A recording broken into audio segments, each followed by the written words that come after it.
Maître Hardy Kamangala, bonjour. Bonjour, madame. Le gouvernement provincial de Kinshasa, parmi ceux qui ont été nommés au sein de ce gouvernement, il y a une policière de carrière.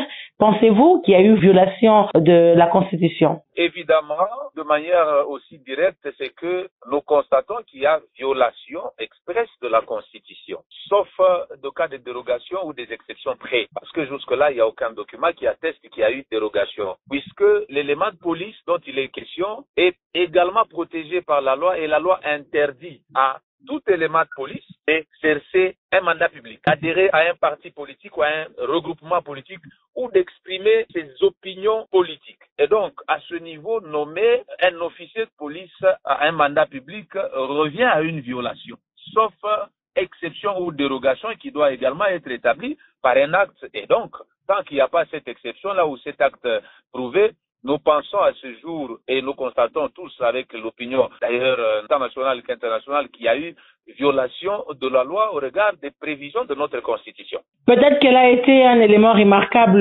lors de l'exercice de ses fonctions, que le gouvernement s'est intéressé à elle pour la mettre au sein de ce gouvernement et surtout au ministère de l'Intérieur. Quelle aurait été peut-être, selon vous, la procédure pour arriver à mettre quelqu'un comme elle à ce poste? Après avoir constaté ses bons et loyaux services en tant qu'officier de police, il aurait été de bonne loi, avant qu'elle soit nommée, qu'elle puisse démissionner de son poste, des fonctions d'officier de police, afin qu'elle soit à la disposition du gouvernement pour toute probable nomination quant à ce. Alors, à ce jour, de ne pas avoir un acte de démission ou un acte de dérogation, donc je parle sous réserve de ce qui a été prévu par la Constitution, nous ne pouvons que dire qu'il y a violation et dans la procédure, vous voudrez bien qu'elle puisse d'abord démissionner avant la nomination afin qu'elle puisse servir l'État congolais à ces fonctions-là. Maître, maintenant qu'elle est nommée comme ministre provinciale de l'Intérieur et qu'elle est aussi policière, qu'est-ce qu'il faudrait faire